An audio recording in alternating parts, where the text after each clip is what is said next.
What is the best opening in chess in 2020? Um, in order to define the best opening, I will use the best opening provided by Stockfish 11 from Lead Chess. So let's see what it is. So as you can see here, best opening is G3. So I'm going to show you one particular variation in this opening. So G3 starts off like this. So it opens up a diagonal for this bishop, and then knight can come here and you can simply castle. That's the main idea of move G3. Um, One of my recent games, my opponent played knight C6, which is not best move by the way. And the next move the computer shows you here is d4. Why d4? Because the next move that you are going to play with this is d5. You are just actually forcing your opponent to play d5 against this move. So this knight is not ideally placed here in this kind of structure in Queen's Gambit. So this is really useful. So you play your opponent should play d5.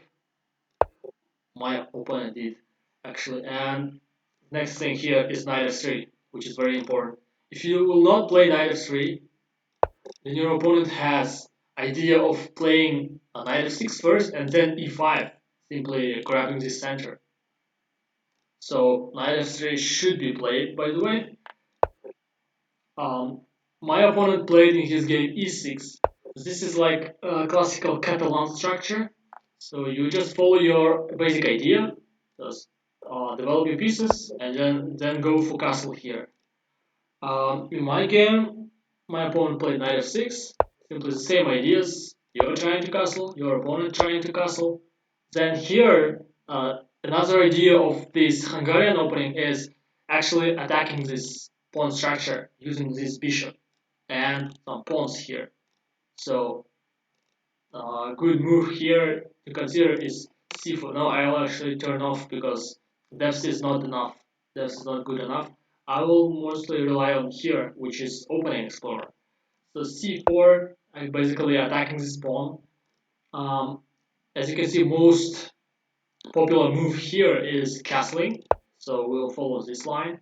And our next idea is basically simple. What we are going to do is we are going to consider the fact that this pawn is unprotected now.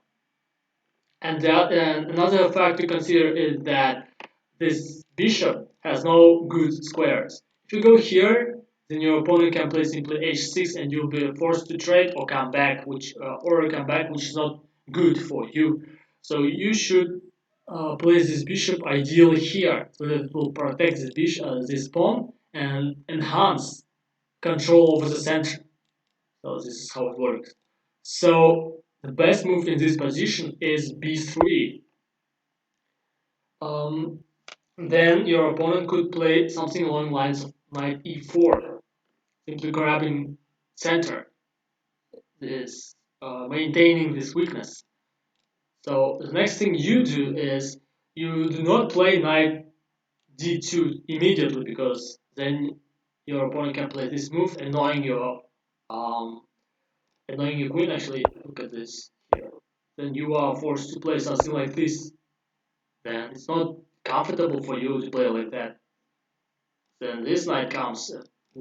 Looks very weird. So best move here is bishop b2, simply following your typical lines. And now you can actually play knight c3 instead of knight d2, which is way more powerful. So my opponent, not my opponent, just your most regular move, most natural move for most players in League chess with 2000 rating in classic, in rapid and blitz is f5, protecting this knight here. Um, Now you can play knight c3, simply most natural move. Um, then your opponent can play this bishop f6, attacking this pawn. And now your opponent's idea is to take this pawn here, and he will have triple attack against your two defense. So that's what your opponent wants. So what are you going to do about that? Actually, you are not going to do much of anything about that. You are just going to play your own game because this idea is actually a wrong idea. So let me show how why it is wrong. So you first play knight uh, rook to c1. So why rook to c1? Because if your opponent now takes, your rook will gain activity. So in chess, this is much more important, especially in the middle game, to have your pieces to be more active than your opponent's pieces. So if your opponent now plays d takes c4, which is mistake, you can see here evaluation of computer. Um, Next move that you should consider is not taking like this, not taking on c4 with b pawn, but instead taking this knight over here. And the idea is basically simple. Your opponent is going to have these two pawns that are isolated, and in the center, these are here the main weakness. Next move that you are going to consider is going with your knight to here. And now your opponent is kind of forced to take this knight with bishop. He cannot grab here because you will then grab here, and your opponent is going to have this pawn structure, which is absolutely weird. So if he takes with knight, then you can basically take with pawn, and his bishop is forced to move away from here, which is also not good for him as well. So bishop f6, then you simply take with pawn, and now your opponent has two main options. First option is to take your pawn here, which is most natural move in my opinion. Then you can basically take with uh, queen, eyeing this pawn, preparing you another rook here, and look at how these pieces are going to dominate on these open files. Just note that these files are only open files in this game for white. Black has only two open files, so you can maintain these weaknesses over here. Another thing to mention is that this pawn is going to die, and the only difficulty though is this pawn, these double pawns here. But this pawn right now is not a weakness; it is strength because it controls these important squares over here, and this pawn is actually protected by bishop.